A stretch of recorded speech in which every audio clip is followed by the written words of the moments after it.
In a small, quiet village nestled between fields bathed in morning light, there lived a tiny kitten named Saffron. He was curious, with whiskers that twitched at every new scent, but he was also afraid of almost everything.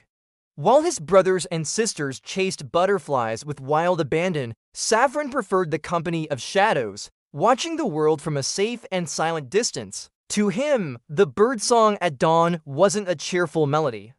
It was a startling alarm, and the vast, open sky felt more like a threat than an invitation. The world, in Saffron's eyes, was simply too vast, too loud, and far too bright for a kitten of his size. His days were spent in the quiet corners of the farm, observing life but never quite joining in. He believed that if he stayed small and unseen, the big, noisy world would simply pass him by. One sunny morning, as Saffron was cautiously peeking from behind a weathered fence post, he saw a new figure by the river. It was a sleek, silver-furred cat named Cinder.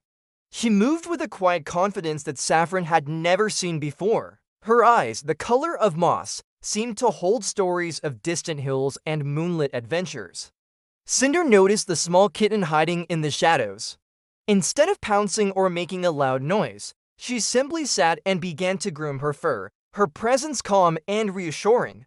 After a while, she looked toward Saffron, her voice as soft as the river's flow. "Why do you watch life from the sidelines, little one?" she asked gently. Saffron didn't reply, but his ears, which had been flattened in apprehension, twitched with curiosity. Cinder didn't press for an answer. Instead, day after day, she showed him things. She demonstrated how to walk on the cool, damp grass without flinching, how to dip a paw into the shimmering river and feel the tickle of the current, and how to listen to the whisper of the wind in the willow trees. With every small step Saffron took, his tiny heart beat a little louder, not with fear, but with a new, thrilling excitement. The world he was so used to hiding from was slowly becoming quieter, less intimidating. Then one afternoon, the sky turned a dark, bruised purple. The first storm of the season was rolling in. The wind howled through the trees, and the air grew heavy and cold. Thunder rumbled in the distance, a deep, guttural sound that shook the very ground. Lightning flashed, illuminating the world in stark, terrifying bursts of white. Saffron froze, his fur standing on end. All the progress he had made with Cinder vanished in an instant. The gentle lessons, the warmth of the sun, the soft touch of grass, all of it was drowned out by the storm raging both outside and inside his own mind. He was just a small, scared kitten again, lost in a world of noise and chaos. As he trembled, ready to bolt back to his hiding place, he heard Cinder's voice, steady and calm, cut through the roar of the storm. "Fear is not the enemy, Saffron," she said, her form a silhouette against the flashing sky. "It is just a shadow you haven't walked past yet." Her words were a lifeline. Saffron closed his eyes, took a shaky breath, and pictured the feeling of the sun on his fur. Then slowly, deliberately, he took one step forward, then another, not away from the storm, but through it. When the storm finally passed, the world was washed clean.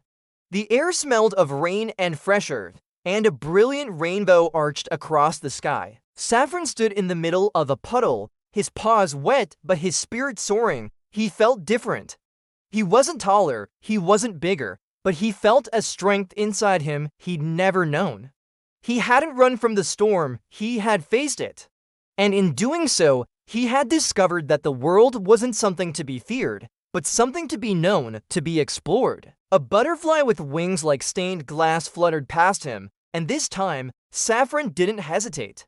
He leapt, he tumbled, he chased it through the wet flowers, his heart light and full of joy. He rolled in the damp grass, feeling its coolness against his back.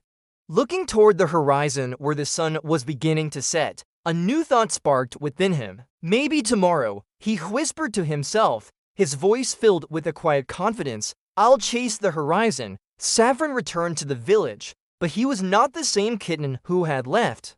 He walked with his head held high, his tail a confident banner behind him. The other cats and animals noticed the change.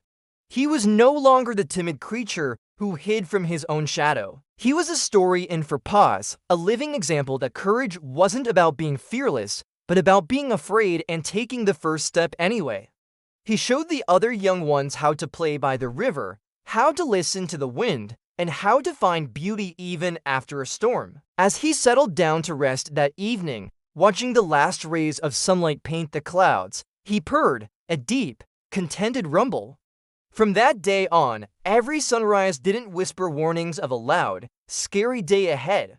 Instead, it whispered a promise of new adventures, new discoveries, and endless possibilities.